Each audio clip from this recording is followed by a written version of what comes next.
I love video games.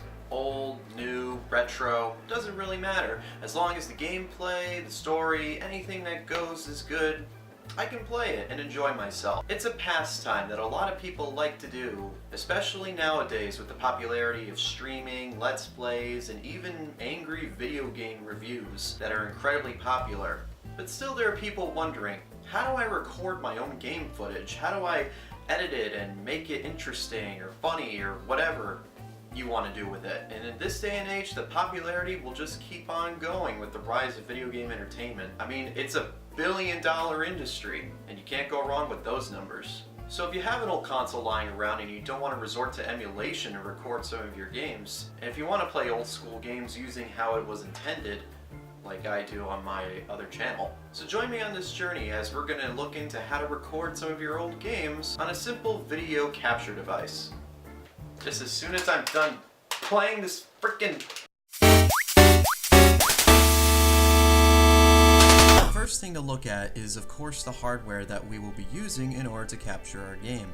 I have an Elgato video capture that can easily be purchased on Amazon for around $80. What this mechanism does is take a video stream that comes from the game itself and transmit it as a signal to the computer. It was originally created as a way to capture old VHS tapes to transmit onto DVDs, which what it was originally intended to do. But it can also be used to capture any kind of footage using the video and audio inputs. This makes it the most common method in order to capture our old hardware. We'll also need some RCA cables, including some regular cables, a piggyback cable, and a splitter in case you have multiple consoles. With that said, including the cost of the video capture card, this setup would cost you around $80 to $90, since usually RCA cables are very cheap to get, especially from big name stores or online. If you don't have any old school consoles though, you're gonna have to find one that works, but that's a whole other video. But with that said, let's get recording.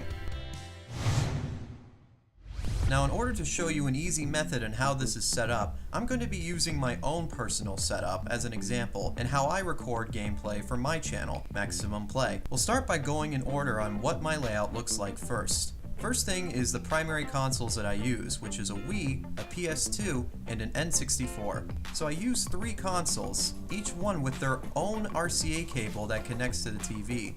But in this case, I have these 3 cables hooked up to this splitter. If you don't know what a splitter is, it allows you to choose which video and audio feeds you want onto your TV, and it makes it easier without going to the back and fiddling around with cables. Once I choose the console I play, its feed goes from this cable into the back of my TV into this piggyback RCA, which has the audio and video feed going into 2 places at once. One going into the back of the TV, so I can see the gameplay, and the other going into the Elgato capture device, and thus going into my computer. So as you can see from this layout, which you can also download in the description below for further use, it's kind of a complicated setup. But if you're going to use one console, then you really don't need a splitter in this case. So once you hooked up your Elgato video capture to your computer, we're going to need to install some drivers. Go to the link below and download these 2 files. One program will be for our drivers, and the other will be for the software itself. In that order, install both of them. The rest should be an easy cakewalk depending on how you hooked up your cables. While the game is running, open up the software that you just installed, name your clip and the duration you want to record, although it doesn't really matter in this case. On the next screen, you should be able to see your game running. If you're not seeing the game, then there might be something wrong with your cables or the way you hooked up the whole setup. But if you do see your game, then the cables are hooked up right.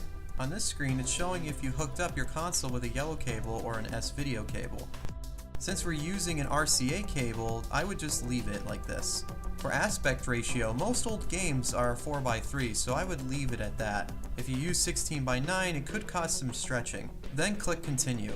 On the next screen is an audio test. If you hear your game, then you can click continue again. Then finally we can record our game by pressing the big red button here. You have other options too, like stopping recording after a certain amount of time or muting the sound. But again, this is usually for VHS tapes like I mentioned earlier. After you're done recording, hit that button again and you'll automatically go to the next screen. This is where you can trim your recording and select where you want to save your video.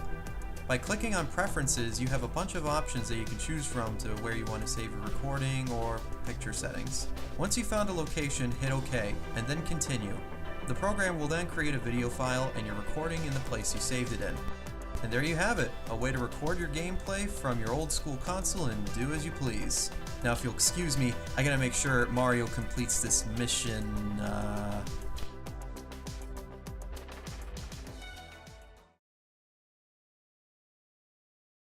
Wait, what the hell? Ugh, you gotta love old school games. Thanks for watching! If you want to see me play some more games, click the link below for maximum play. Also, like and subscribe if you want to see more videos. I'll be definitely making more video game related videos in the future, if you know what I mean.